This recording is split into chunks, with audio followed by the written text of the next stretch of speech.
Hello, Ram Ram, Radhe Radhe सभी को। Welcome to teaching career. आज हम क्लास 29 और 30 का रिवीजन करने वाले हैं। तो चलिए स्टार्ट करते हैं क्लास को। राष्ट्रपति की कार्यपालिका शक्तियाँ, executive power of the president, इसमें सर ने पढ़ाया था। आर्टिकल 53 कहता है संघ की कार्यपालिका शक्ति राष्ट्रपति में निहित होगी। आर्टिकल 74 कहता है राष्ट्रपति की सहायता और सलाह के लिए एक मंत्रिपरिषद होगी। मंत्रिपरिषद का प्रमुख पीएम होते हैं, यानी कि प्रधानमंत्री होते हैं। मंत्रिपरिषद की सलाह राष्ट्रपति को माननी ही पड़ेगी। न्यायिक समीक्षा से बाहर होगी। पहली बार पुनर्विचार के लिए लौटा सकता है, लेकिन दोबारा नहीं।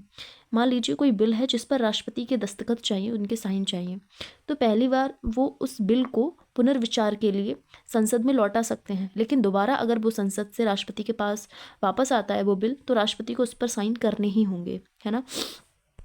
एक ही बार उसको वापस कर सकते हैं संसद में।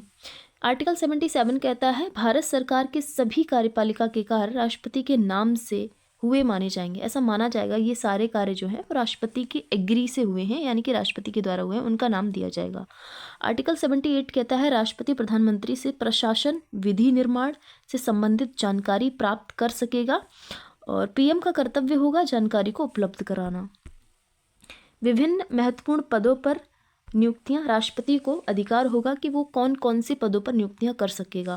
तो प्रधानमंत्री का पद होता है 75, जो प्रधानमंत्री होते हैं वो कार्य करते हैं राष्ट्रपति के प्रसाद पर्यंत। मंत्रिपरिषद होगी, पीएम की सलाह पर होगी, और प्रसाद पर्यंत होगी किसकी? राष्ट्रपति की। पीएम की सलाह पर तो होगी, लेकिन सबको कौन अपॉइंट करते हैं? राष्ट्रपति। राष्ट्रपति के प्रसाद पर्यंत होती है। राज्यपाल, उपराज्यपाल, प्रशासकों की नियुक्ति, ये सब भी राष्ट्रपति के प्रसाद पर्यंत होती है, लेकिन पीएम की सलाह पर होती है। ठीक है। भारत का महान्यायवादी, अटॉर्नी जनरल ऑफ इंडिया, इनके लिए आर्टिकल कौन सा है? 76 है, और ये भी राष्ट्रपति के प्रसाद पर्यंत होंगे। और शपथ भी कौन दिलाएगा? राष्ट्रपति दिलाएगा शपथ। इसके बाद है भारत के नियंत्रक एवं महालेखा परीक्षक, और ये कौन है? इनकी शपथ भी कौन दिलाएगा? राष्ट्रपति दिलाएगा। कैग जिन्हें बोलते हैं, controller and auditor general of India. उच्चतम न्यायालय और उच्च न्यायालय के न्यायाधीश, हाई कोर्ट, सुप्रीम कोर्ट, है ना, इनके न्यायाधीश जो होंगे उनको भी कौन अपॉइंट करता है? राष्ट्रपति करता है।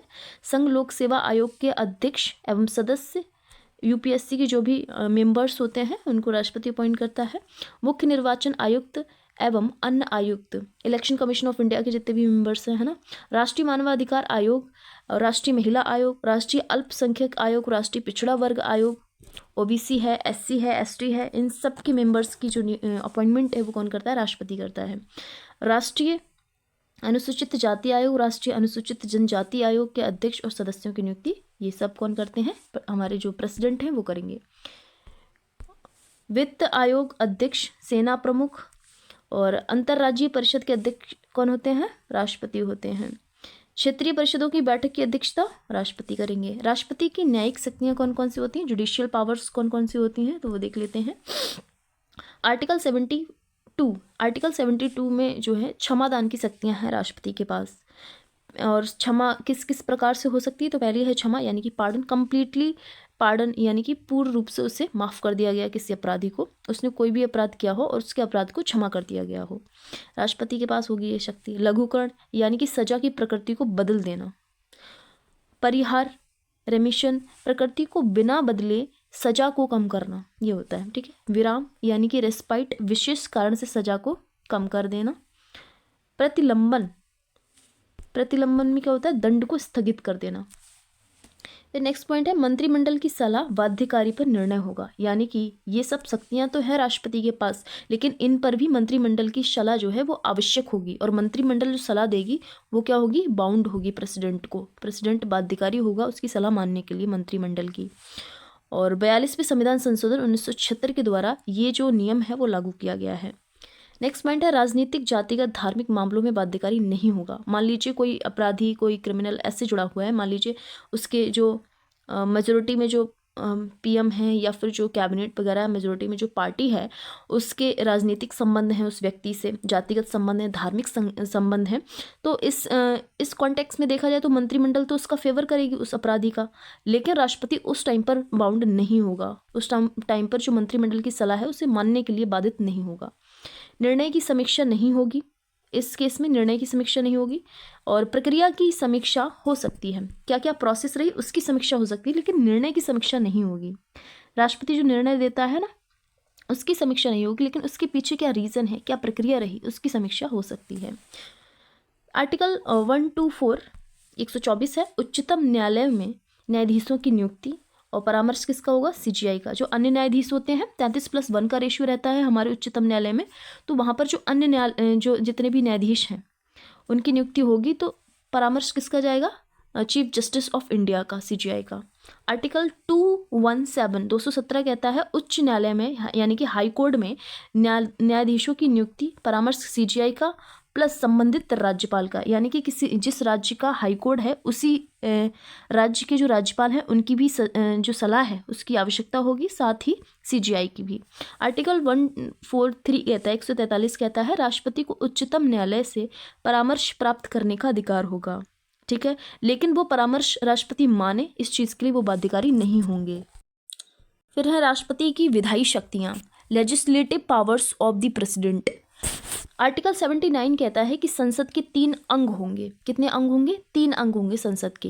पहले राष्ट्रपति यानी कि president, Rajya Sabha council of state और Lok Sabha house of peoples.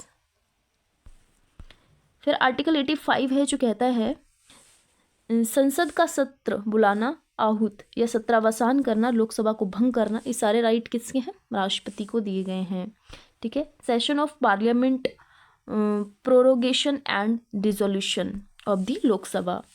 Article 86 कहता है राष्ट्रपति का संसद में सामान्य अभिभाषण होगा। आर्टिकल 86 कह रहा है सामान्य अभिभाषण, वो किसी भी सदन में कभी भी हो सकता है, लेकिन 87 कह रहा है राष्ट्रपति का संसद में विशेष अभिभाषण होगा, ठीक है, विशेष अभिभाषण होगा। और विशेष अभिभाषण कब होता है, नई लोकसभा के प्रथम सत्र में होता है या फिर प्रत्येक वर्ष प्रथम सत्र में होता है।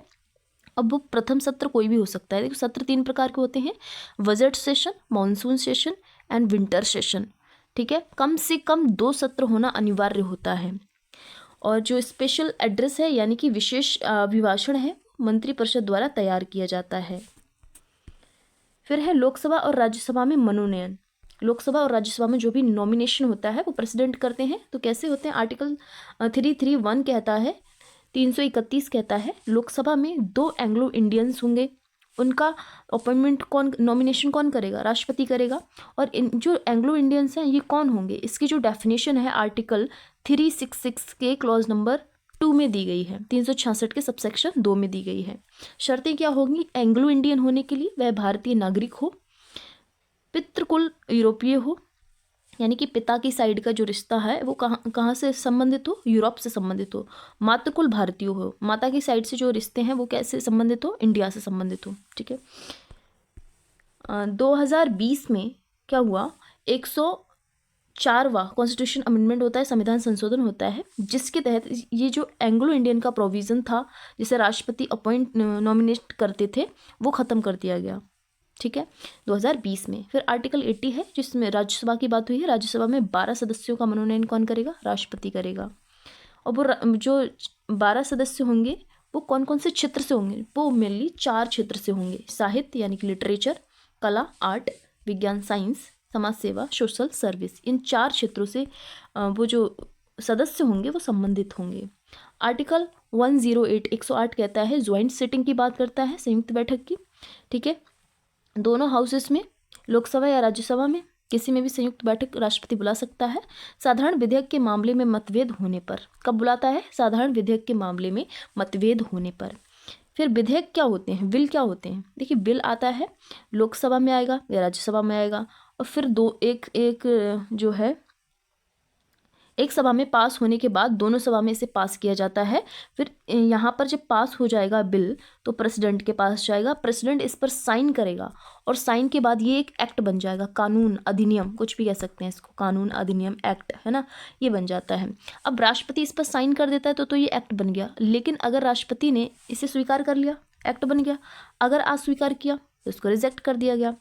तीसरा पॉइंट क्या है, या तो इसको पुनर्विचार के लिए भेजना होगा, फिर से राष्ट्रपति फिर से दोबारा भेज देता है इसको संसद में।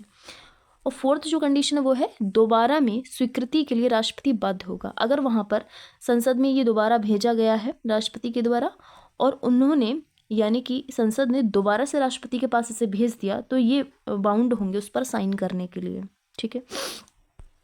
लेकिन इसके अपवाद कौन है पुनर्विचार के लिए?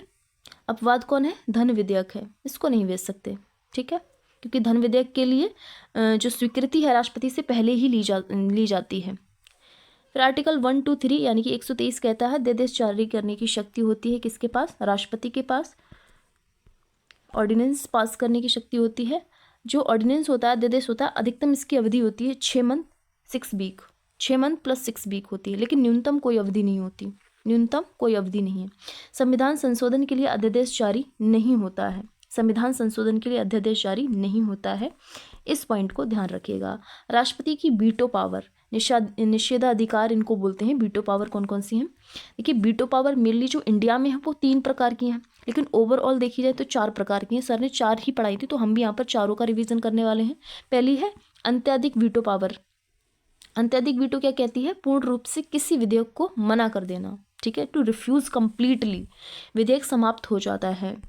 फिर इसमें हुआ क्या था कि डॉक्टर राजेंद्र प्रसाद जो थे फर्स्ट प्रेसिडेंट थे हमारे भारत के, तो 1954 में पैप्सो विधेयक पर इन्होंने जो है रोक लगाई थी, इस वीटो पावर का यूज़ किया था। पैप्सो का फुल फॉर्म है Punjab and east Patiala state union.